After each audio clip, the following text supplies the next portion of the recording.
This is Look West, a podcast from California's Assembly Democrats. These kids, they're not overdosing. They are being poisoned. They are getting murdered. Fentanyl. It's 50 times stronger and much more deadly than heroin. It's also a lot easier to get your hands on. I'm Cristian Anguiano with Look West. The numbers are staggering. In 2016, a few hundred people died from fentanyl poisoning. Last year, nearly 7,000 died from fentanyl poisoning. Parents, politicians, and police are frightened by the explosion of fentanyl overdoses. Parents like Rosalinda, who told her story to a room full of other parents while holding back tears and clutching a poster-sized photo of her daughter, Athena. My name is Rosalinda. This is my daughter, Natalia. And this is the face of fentanyl. This is my daughter, Athena. She just turned 20 years old when we lost her. She was beautiful and smart and strong and sweet and so funny. I mean, if you saw her, she always had a smile on her face. On her face, she was always laughing and dancing, always helping people out. Even if she didn't know you and she saw you and you needed something, she was always there to lend a helping hand. When this tragedy happened to my daughter, she was hanging out with some friends, and she started to have a really severe panic attack. And her friend said, "Hey, here's a Xanax. It's going to help you." It didn't help. When they say that one pill can kill, it can. She didn't take that pill thinking that it was going to hurt her in any way. She thought it was going to help her. And it was given by a friend, someone who she thought she could trust. Sorry. My daughter was vibrant. And she had so many plans for her life. She wanted to travel and see the world and just experience what life really was. And she didn't get that opportunity. During a recent state capitol news conference about fentanyl, other parents of fentanyl poisoning victims talked about how their homes have become another front in the fentanyl war. Chris Didier is the father of Zach. 2 days after Christmas in 2020, I found my youngest son, Zach, appearing to be asleep but not breathing. I never imagined using my military training to give CPR to my own son in the privacy of his bedroom. Losing a child from a danger we had never heard of before is an unspeakable loss to our family. We've learned Zach was sold a fake prescription pill through Snapchat, advertised as harmless Percocet. Despite having no known history of drug use, Zach died from fentanyl poisoning at age 17. Zach was a self-taught musician, straight-A student, a multi-sport athlete, lead role in his high school musical, active with community service and working on the rank of Eagle Scout. Since his passing, Zach's mother, Laura, and I had to open his acceptance letters into 5 UCs, including UCLA. Zach had no history of drug use, depression, anxiety, or struggling with ADHD. He was simply a high-caliber kid who liked to excel, help his friends, and loved life. I personally known death firsthand since my first military deployment, but it has never touched me or placed his crepit hand on my heart until I saw my beautiful son no longer with me. That day, my eyes died, and I see the world now with a void too enormous to describe. We all have seen death has its fangs, and it sunk them deep into me, and my suffering is complete, and families should not have to suffer like this. Amy Neville is the mother of Alex. In May of 2020, my son Alexander turned 14 years old. He was living in a world of skateboarding, video games, school, and COVID. During the lockdowns, he got to keep doing those things because of social media. He stayed connected and met up with friends using social media. That next month, Alex died on the floor of his room from a fake pill made to look and marketed as an oxycodone, but was really fentanyl. He died because his main source of news, friends, and outside affection took advantage of him. With Snapchat, Alexander was able to associate with anyone, including a sketchy mid-20s dude that worked at Jack in the Box and had bigger aspirations. Those aspirations included dealing drugs to your kids, fully aware that those drugs could kill him. Alexander is one of several killed by this same Snapchat drug dealer. These stories are what's driving State Assemblywoman Cotty Petrie Norris and her fellow lawmakers to fight back with proposals to stop fentanyl trafficking, expand the availability of anti-overdose medication, and spread the word about the dangers of fentanyl. At that news conference where parents spoke, Assemblywoman Cotty Petrie Norris said fentanyl poisonings are a full-blown crisis. Fentanyl is one of the most dangerous and deadly substances in the world. Just 2 milligrams, that's 2 grains of sand, is enough to kill. And kill it certainly has.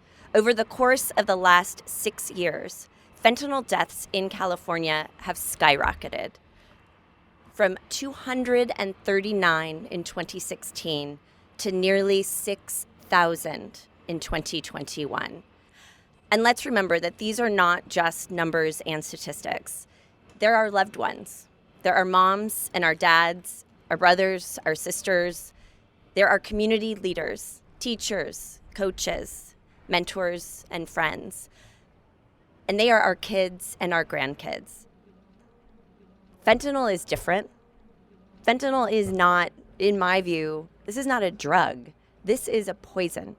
And so the way that we are approaching this needs to be different and needs to recognize just how dangerous and deadly this substance is. And we need to ensure that additional investments in treatment and rehabilitation are coupled with stronger penalties to ensure that we have appropriate punishments in place for traffickers who are poisoning Californians.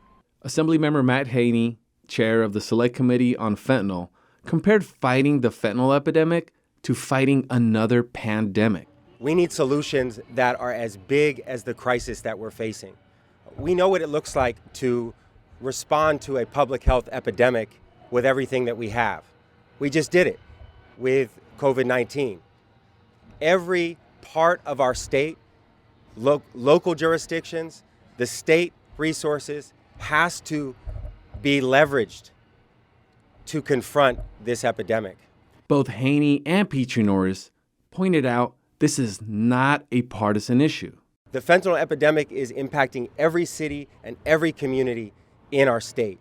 It doesn't know geographic lines, it doesn't know partisan lines, and so our response has to be about coming together with real solutions. This is not a Republican issue or a Democratic issue, right? This is not a red state crisis or a blue state crisis. This is an American crisis, and it's certainly a California crisis. And so I'm absolutely committed to working with all of my colleagues to ensure that we advance good policy that protects California kids. Debate and discussions about the best way to fight fentanyl have been robust and real. Committee hearings looking at the legislation have featured strong arguments from those supporting and opposing the different approaches to winning the war against fentanyl. Petrie Norris's legislation focuses on 2 of the more disturbing trends. The first is the proliferation of counterfeit fentanyl pills. People, and increasingly our kids, are buying things that they think are a Xanax or a Percocet or an Adderall, when in reality, they're pills that are laced with pure poison, with pure fentanyl. The second is that drug traffickers are abusing social media platforms to target and to sell to our kids. The reality is today, drug dealers don't need to lurk in dark street corners or remote parking lots. They connect with young people on platforms like Instagram, Snapchat, Facebook, and a host of others. As a mom, I will tell you that this absolutely scares the hell out of me. And as a legislator, I am absolutely determined to do something to combat this crisis. Zach's dad, Chris, also believes in efforts to stop fentanyl traffickers from using social media platforms. He thinks it's time for the government to step in, just as they've done in the past. Car-making companies would not invest in seatbelts or airbags unless the National Highway Traffic Safety Administration imposes crash test requirements, or food retailers would not invest in storage, processing, or proper labeling unless the FDA imposes handling codes and regulations. Clearly, there is a needed inflection point with social media that levy accountability for both harmful content and not complying with court-authorized subpoenas. We are all American citizens. A person died 7 minutes ago from illicit fentanyl. It is time for change. It is time for action. It is time for nonpartisan effort, working together side by side to implement reasonable safeguards on social media to keep our children and our citizens safe. Additional legislative remedies includes AB 675 from Assemblywoman Esmeralda Soria. Well, it is a very simple piece of legislation that clarifies existing law. Right now, there's a statute that delineates other controlled substances, and in combination with a loaded firearm, that is a felony. And so what we want to do is simply add fentanyl to that list of controlled substances. You know, back when that statute was first written in the 1970s, fentanyl wasn't around, or it wasn't a thing. And so today, when we're seeing that it is a crisis, and I think coupled with a loaded firearm, we owe it to our kids and to the families that have lost their kids to ensure that we are holding people accountable. There's about accountability and, you know, clarifying the law to reflect the needs and the concerns of today. While the battle to stop fentanyl trafficking is being fought, Assemblymember Liz Ortega is proposing a way to reduce the cost of the anti-overdose medication Narcan. Currently, it costs about $140 depending on the dosage, and many families are barely making ends meet, which is why my bill will make sure that Narcan is covered through Medi-Cal and private insurance. This is a life-saving bill. We should not allow any more lives to be lost. And as a mother, I want to make sure that I have that life-saving drug in my purse in the event that I need to use it. Other proposals from Assembly members Brian Mainshine, Dr. Jasmeet Baines, and Freddie Rodriguez are also under consideration.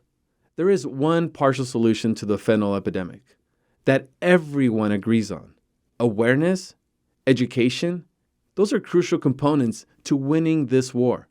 Assemblywoman Peachy Norris is using the DEA's campaign on fentanyl awareness. We also recognize that in addition to more and better enforcement, to more and better treatment, we also need more and better education. And so we will be spearheading a statewide awareness campaign, leveraging the DEA's One Pill Can Kill campaign and resources to help educate the public, to help educate our kids and parents across the state of California about the tremendous dangers of fentanyl and what they can do to protect themselves and their families.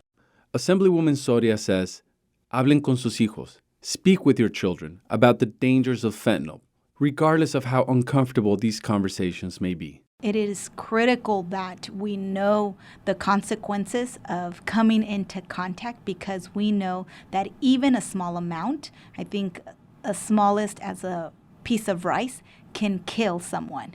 And so we have to be aware. We have to have honest conversations with our young people so that they also are cognizant of the dangers of these drugs, and to make sure that they're not taking something inadvertently that may end their life. So it is very critical that we do that, that we have these honest conversations around the kitchen table with our kids, and also the adults that may come into contact, because many pills, you know, that may not be given through a pharmacy or something of that sort that is legitimate are being laced. And so we want to be very careful about, the consequences of coming into contact with fentanyl.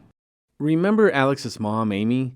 She now spends her days talking to school groups, parent organizations, and as she says, anyone who will listen. Legislation is great and we need legislation, but ultimately the bigger picture needs to boil down to education and awareness. We need to warn everybody, and we need to communicate with parents in a way that they understand. You know, when they hear overdose, they tune it out. Like, we don't have a drug problem in my house, that's never going to happen. This doesn't take a traditional drug problem to die anymore. This is kids looking for something for real physical pain, or something to take the edge off when they're applying for colleges, whatever the case may be, and they think they're getting legitimate prescription pills and they're dying.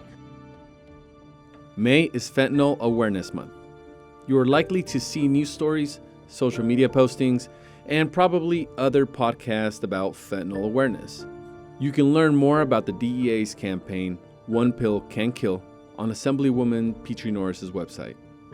Our thanks to Assemblywoman Petrie Norris and Assemblywoman Soria, and the other lawmakers who are waging this war against fentanyl. And of course, to the parents, whose tales of tragic loss may help prevent other fentanyl deaths.